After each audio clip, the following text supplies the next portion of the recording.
Ugh, it's going back to this old thing.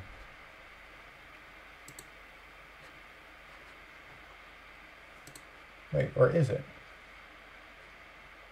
What is this? It seems like it's working. It might be working. Ugh, it's just so buggy. Okay. I don't even know if there's anybody in here. Okay, which view is that? That's that view. Ugh. Why on earth do you do tests? Hey, there's some people here. Okay. Well, that's good. Well, this is very unprofessional, isn't it? You wouldn't believe that I did 5 tests of this over the past day and a half, getting ready for this. All the tests were flawless. Okay, I'm just going to give people... Hey, everyone sees me. Amber's here. I'm in her seat. And, well, actually, I'm going to be in this seat. You sit here for now. I'm just going to kind of jockey the computer for a second. Just get everything going. Wow, I really got to apologize, guys. You waited in here for 9 minutes. I don't know what to tell you. You know, as preppers, you just plan for the idea that everything's going to screw up, and you run all your test scenarios, and even if all those go great, whatever. Okay, it seems like most of the people that were here earlier found us. So I'm going to turn this over to Amber, and okay, Amber, you can run on this screen. See, all the time that I was going to spend getting Amber up to speed on this, I spent tech shooting. So this is going to be really awkward the whole time because she won't know what to do. Okay, so Amber, here's your screen right here, and you'll be able to see all the comments on here. And first, I'm going to delight y'all with what I had planned for the opening of this. We're going to fade to black. That's to be expected. And then something amazing. It's actually not that amazing to you, but to me, I spent like $150 to make this happen.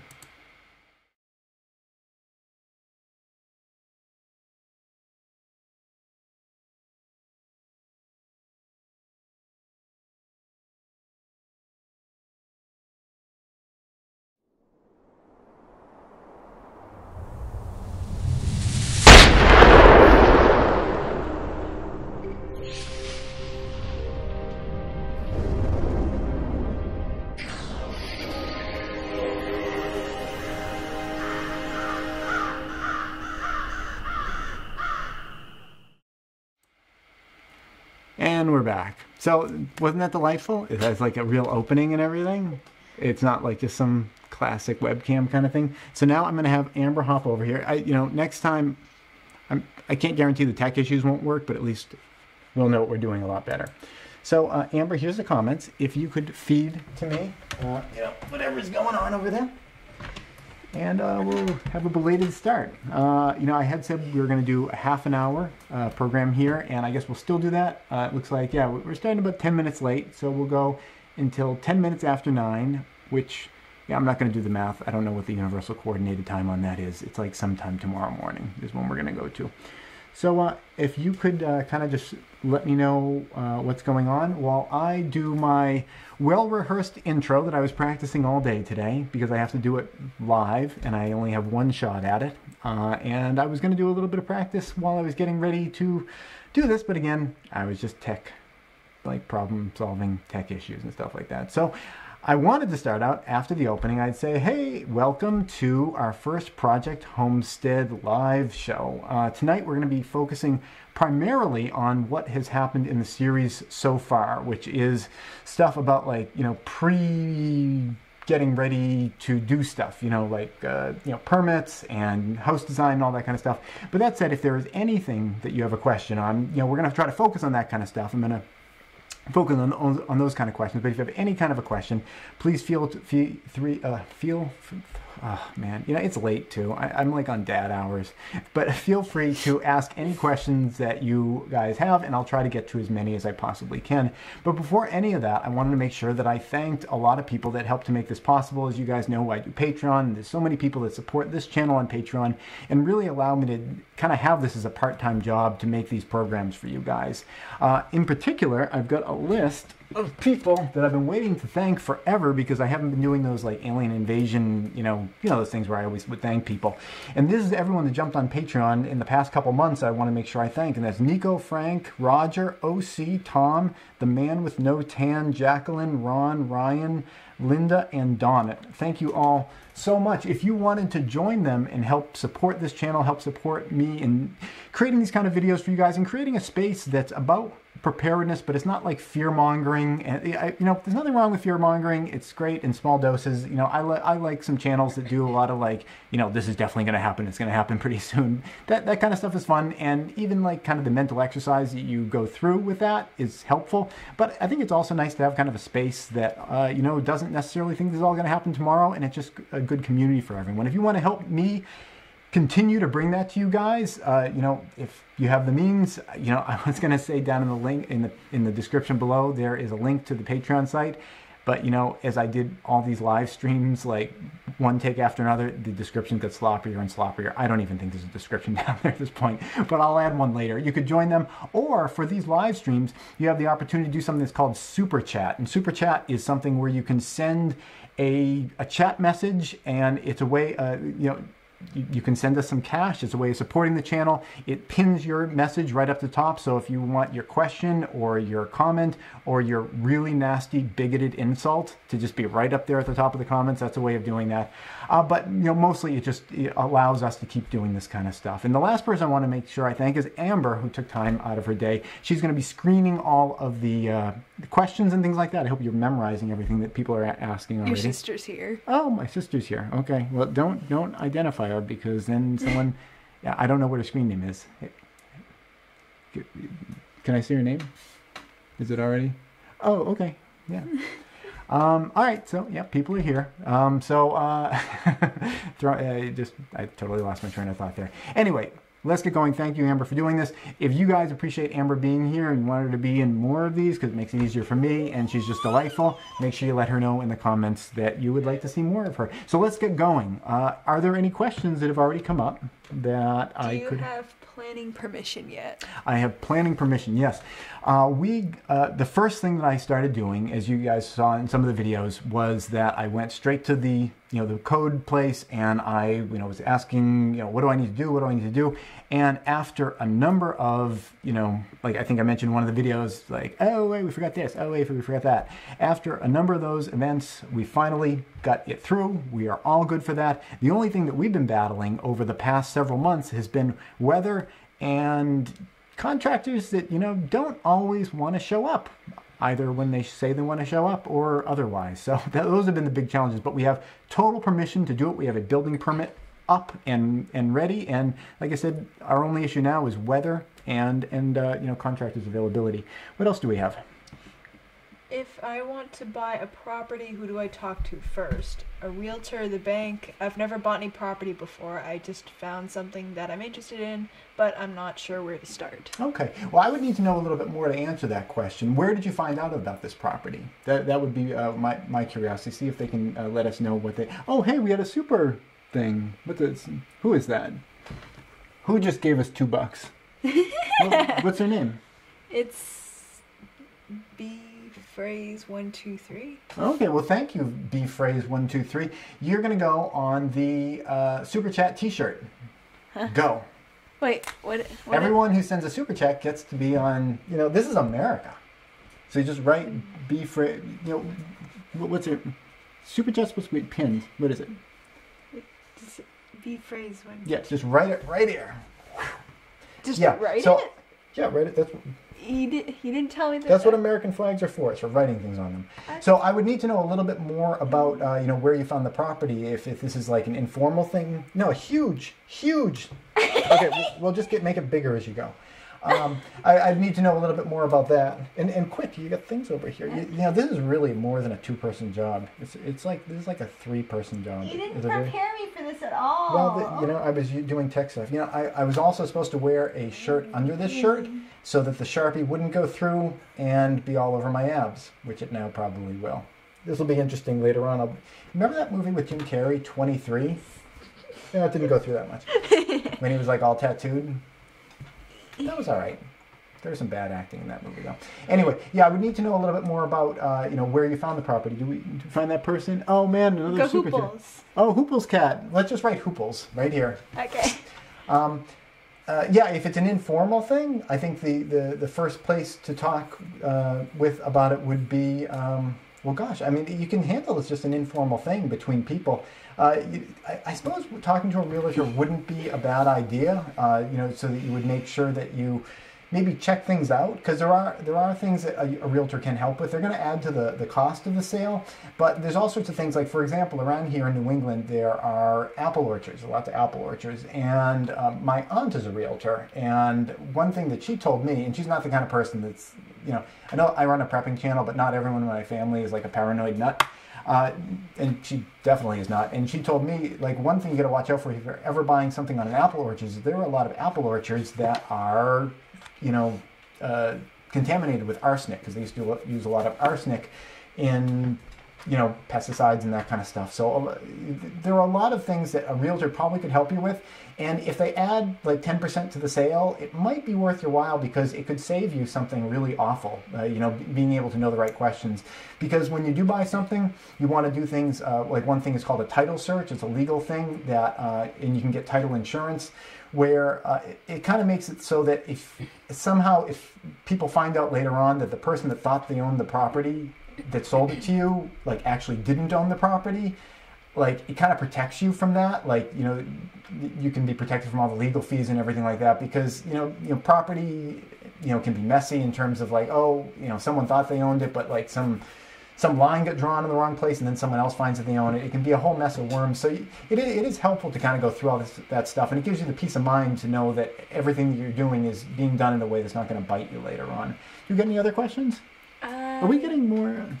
Okay, no. Okay. Left nipple, please. Did he? Okay. I missed. All right. I missed. Well, what else do we got? And say hi to the people that come in. I can't see over there, so I don't know. I'm just really anxious. You did not prepare me for this. I know, but we sometimes you just got to jump in. That's about being prepared. Die Bullfrog, I can see all the thumbs up. I've only got 2 to give you back, but thank you very much. I'm sorry that I can't acknowledge every single person. That's her job right now. I'm sorry. Go. What do we got? Real questions. We're not getting a bunch of questions right now. Okay, you know what we need? We need to get serious here. This is a serious discussion. I mean, what about this doesn't say serious? Let's get some hard questions. In the meantime, what I can do is I would like to get you guys up to speed with some of the issues that I've been running into. Okay, got a question. Okay, I got a real question. Okay, I'll get you up to speed on that later.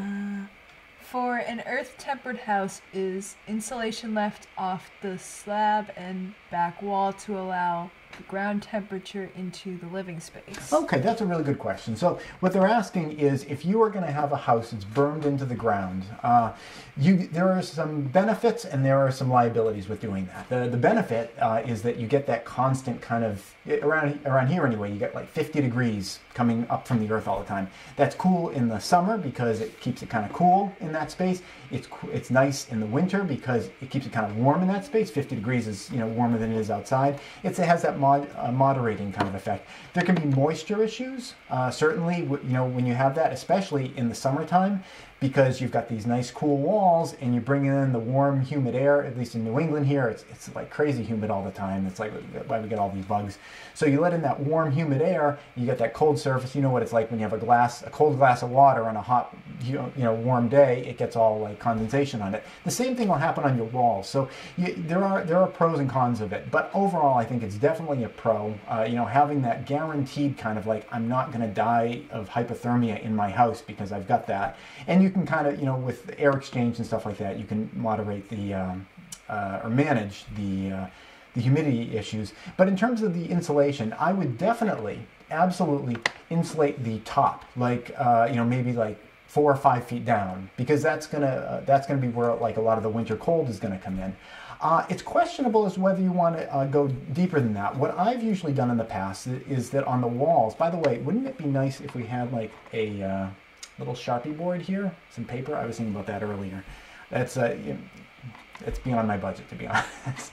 But anyway, if you have if you are going to be burning it into the ground, I have in the past put the insulation around the walls, but then kind of left the floor open. So you're insulating yourself from all the cold that's coming in from the top, but you're allowing some of that warmth to come in from the bottom. I'm doing it differently on this next homestead, though. What I'm going to be experimenting with is I'm going to be insulating under the floor in parts of it. The pantry, I'm not going to insulate under the floor there. You want that to stay cool. The utility room, I'm not going to insulate there. You don't really care whether it's warm or cold or whatever in there.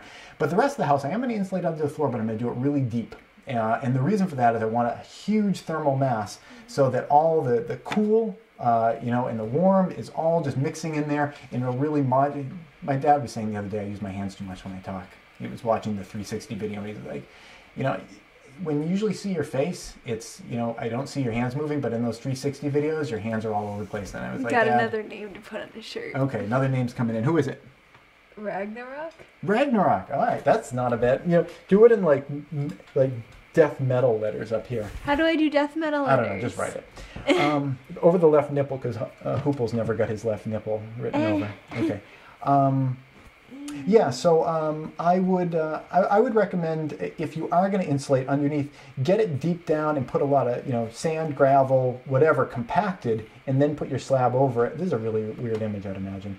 And then put your slab on top of it. And what that's going to allow you to do is in the winter, your wood stove or whatever you have, or your sun coming in through the windows is going to warm that big slab, and it's really going to moderate your temperature. How's my mic? Is my mic still there? Yeah, okay. Yes. Okay, that's good. Okay, what else do we got? Nipple. Awesome. All right, cool. What else do we have here? Thank you, by the way. That's a good question. That's one of my favorite topics, is that kind of like moderating temperatures. This would be better without the t-shirt? What does that mean? Maybe we'll get there someday. Wait, what? But at this point, I just, I just don't think we're there. We're not there. What? You're supposed to be like writing on my bare chest. No! Maybe we do competing super chats for like people who want to like chats to like tell me to take clothing off, and then chats for people who want me to keep clothing on. We can do a tug of war that way. Okay. Do we got any more questions? Okay, we got about 15 more minutes. I'm just going to go for 15 more minutes. I don't want this to be too long for people. I'll try to get to as many questions as I possibly can. And I'm sorry if we've missed any. We're going to be doing these monthly, though. Open to everybody monthly, third Friday of the month. So if you don't get your question in this time, maybe we can get to it next time. And also the first Fridays, we're going to be doing the Patreon only one. So if you're a Patreon person, you can ask over there. And honestly, you can be a Patreon person for $1 a month, maybe even 50 cents. I don't know. I didn't really set it up all that much. I was just like, whatever. I'll do a Patreon thing. I don't know. Do we get any questions? Are you going to create a cold room? What does that mean? Yeah. I think what they're talking about is the pantry that I mentioned. If that is what you're talking about, a cold room, we're going to be making a room that is insulated from the rest of the house. The pantry, like I said, I'm not going to do insulation on the floor, so that natural cool is going to come up, and I am going to insulate that from the rest of the living space to keep that cool in there, and I think that should be helpful. I'm thinking about possibly putting my deep freezer in there. I'm thinking about doing a refrigerator that's just a refrigerator, and then in the pantry doing a deep freezer. And I'm going to make sure, if you guys saw my recent video about how fridges can fail if it gets too cold, I'm going to make sure whatever deep freezer I get to put in there, it's not one that's going to suffer from that problem. I think that'd be great. It'd be very efficient to do it that way, and I think that could work out really well. I hope that answered your question. It looks like someone asked, if they give $500 on the super chat, will you get a tattoo? It depends on what you mean by tattoo. I'll stab myself with a pen. What? Not in the eye, though. Not in the eye? No, I'm good. I'd pay a few bucks to see him get a soy boy tattoo, lol. It is, it's devolving. It's devolving into that. Okay. Are there any questions that don't involve, permanently scarifying my body? I actually don't have any tattoos. I've thought about it, but honestly, I just don't really care about anything passionately enough to put it on my body. I don't know. Except myself, maybe a picture of me. What? All right. Questions, anything. Okay, well, you know what? I'll catch you guys up to speed while we wait for... Septic tank or outhouses? Septic tank or outhouses? Good question. We are going to be putting in a septic tank, and a lot of that has to do just with... Okay, that pretty much has entirely to do with the fact that just to build a place here, to have it be to code and everything, you have to have a septic system. It's like... It's going to be like 15 grand or so to put it in, and it's like, it kind of stinks, but yeah, we're going to do that. The way that we're going to be doing stuff in the house, though, is a couple different things. One thing, at the last house, I've done videos on it about like flushing with buckets. We're going to be doing that. I'm going to be collecting gray water. The two bathrooms are right over each other, so we can easily collect gray water from one bathroom and use it to flush the toilet down below. Not by like filtering the dirty water or anything. I'm just going to put a spigot that goes into the gray water tank that'll fill up a 5-gallon bucket, and then you just dump it that way. Honestly, a 5-gallon bucket is just, it's way more effective at flushing a toilet than the actual flusher is. And you don't have to worry about anything clogging. So we're going to be doing that. It'll run into the, that'll just run out into the leach field. But I was thinking about maybe doing just a small toilet in the upstairs bathroom, because the upstairs bathroom is going to have a toilet, but it's going to have like saran wrap over it. And when you open up the lid, it's going to have a little like Post-it note, like this on there, that's going to essentially just say, why are you using this toilet? You're supposed to use a downstairs toilet. Why do you hate America? Or something along those lines. We don't plan on using that, but I might just put a bucket with some sawdust and, like do a composting toilet with like a lid. They have these snappy little toilet seat lids you can put right onto a 5-gallon bucket. You can just get them from Amazon. People bring them camping and everything, but I was thinking, why not just use that in my upstairs bathroom? What do we got? What is the ideal size of a plot of land for a homestead? Okay. Sorry for the... It seems like there's a bit of lag going on. Yeah, I think there is a little lag. By the way, just jump in as much as you feel like you can, too. Because I can be long-winded. Okay. Don't jump in now, though, because I'm about to begin. What was the question? Oh, yeah, ideal size. Yeah, there's a couple different ways of thinking about that. There's a great book that I love called Radical Simplicity. It's written by a guy that lives up in Vermont.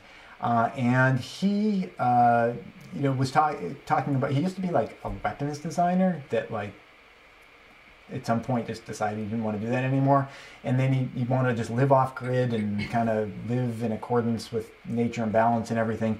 And he kind of broke it down that if you were to kind of take all the people on the earth and all the arable land mass, and wow, this is going to be a way longer answer, I'm going to boil this down. 4 acres.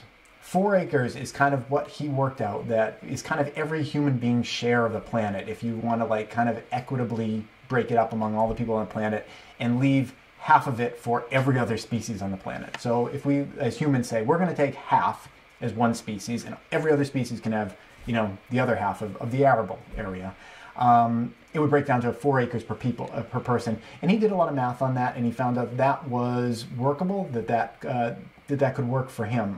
Questions piling up. Okay.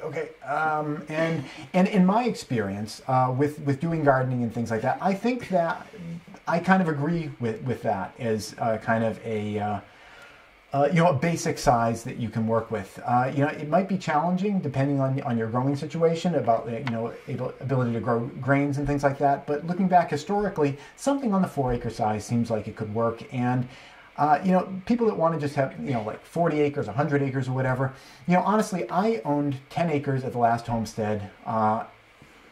I never went to almost any of it except when I was shooting alien invasion episodes. It's like, it's shocking how little of your property you end up actually using.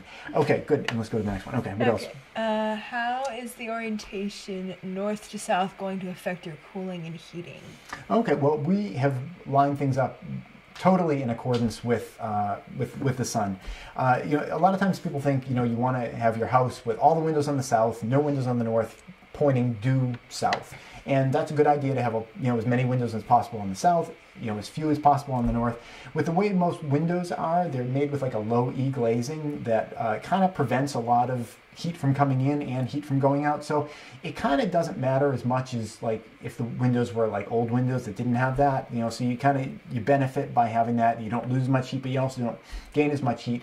But even, no matter what kind of windows you have, I find oftentimes shifting the house's orientation slightly to the southeast is a little bit better. And the reason for that is when you want to have that heat, it's in the morning. You know, things are cold from overnight. You want to be shifted towards the rising sun a little bit, get your house warming up, because then later on in the afternoon, oftentimes it's like it's getting hot anyway, and you kind of want to be angled away from that sun. So don't sweat being due south so much. If you want to kick it a little bit to the east, that's going to be fine. And honestly, if you go a little bit to the west too, you know, they're all going to be pretty good. A lot of questions are piling up, so maybe you want to boil down your answers a little. I'll get to them as quickly as I can. Okay. 5 minutes left. What is the heat flow pattern from your wood stove in your new house with that open vaulted ceiling? Okay. In the new place that we're building, that is a really good question, because in the last house that I was in, the old home, I'm not even counting this place. This place is crazy. In the last house that I was in, the upstairs had a huge tendency of getting hot in the summertime. The basement was always very cool and comfortable. It was really impressed upon me, the idea of circulating air, and we're really going to be doing that in the next house.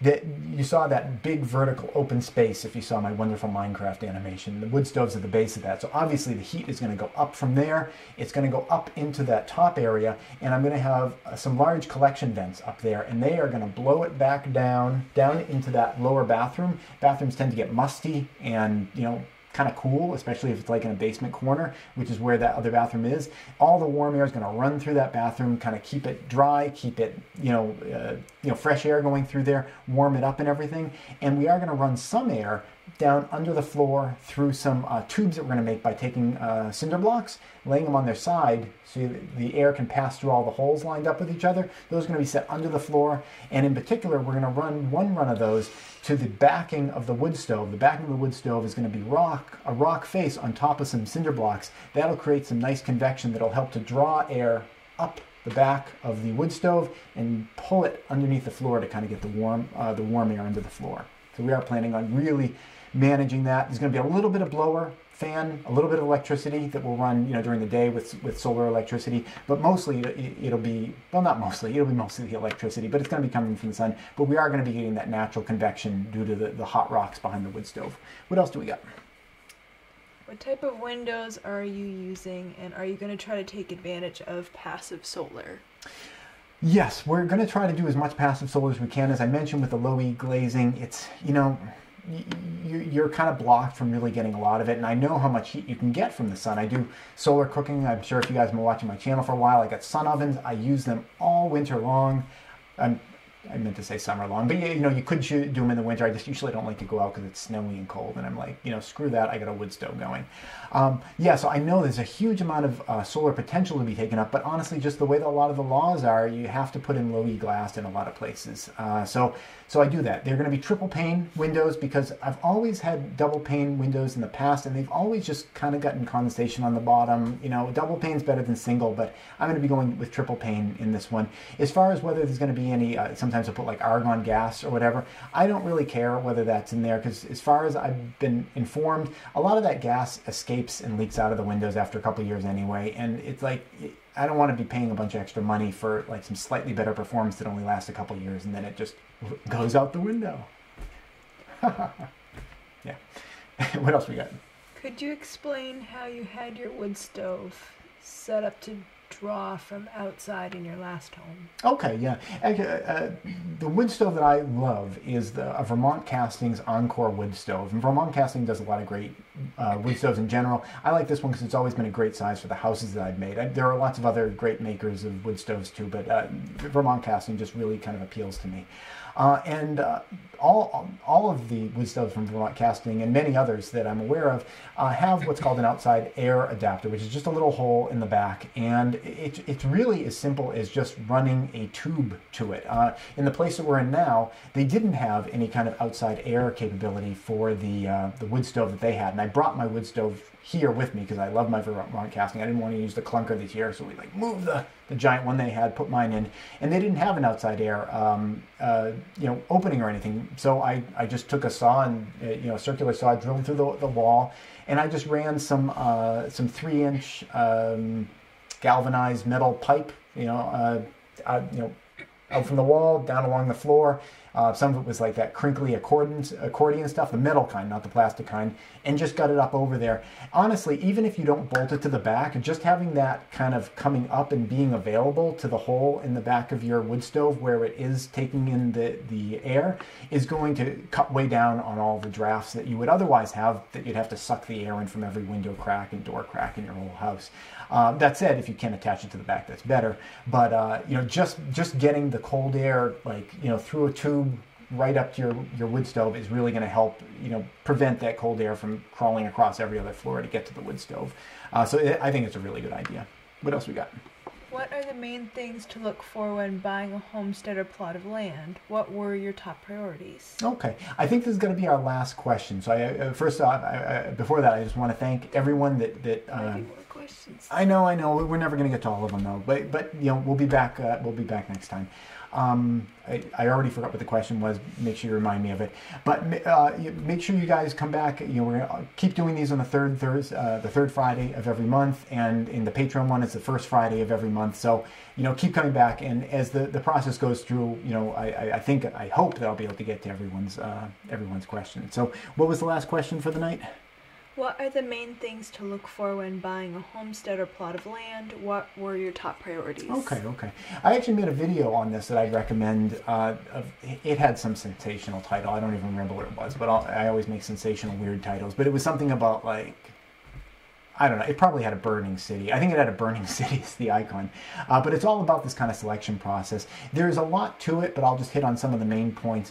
As someone interested in preparedness, you know, there were things I was looking for about, like, you know, places with weather patterns that were, you know, agreeable. There were things about, you know, like, you know, flooding, you know, not wanting to be in a flood zone. There were all sorts of things about, like, you know, industrial sorts of things, like you don't necessarily want to be right next to a nuclear power plant if the grid goes down for an extended period, because the nuclear power plant will melt down.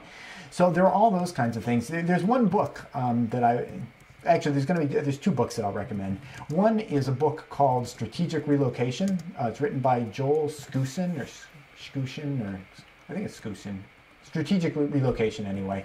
That is a really well done book in terms of finding a place that is kind of, it's safer from, you know, well, things like nuclear power plants and all that kind of stuff. So if you're thinking, like, you know, broad open, like, I could go anywhere, you know, like, especially across the United States and Canada, that's a great book to look into. And another one is written by a friend of mine named Tom Elpel, which is called Living Homes. And this was a book that I had gotten, I think, back when I was like 20 or something like that. And I was thinking about building my first house.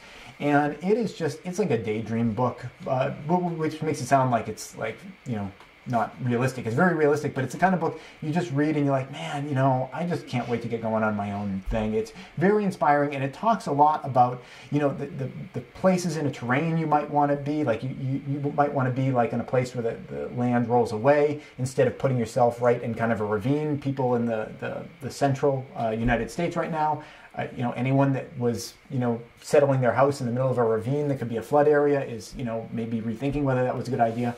So it gets you thinking about all those kinds of things. So that would be my suggestion, is get those two books, read through them, because you know, the video I did on it was it was like a half an hour just in itself, and check that one out. It's called, like, How to Build Your Retreat or something like that. It's a video that I did. So you're typing stuff with that. I am typing my own stuff since you're talking. Okay, cool. Well, you know what we did is, you know, we might as well do this. Okay, can you click on that? Huh. Okay. Click on what? Wait. We're going to click on this in just a moment. And this? This is going to be really slick. I actually made, like, an outro and credits, yeah. So you want me to just click it now? Yeah, click it now. Okay. See, thanks for watching. Please subscribe and tune in every Friday at 4:30 New York time for a new video. And if you'd like to support this channel, you can do so both through Patreon or PayPal.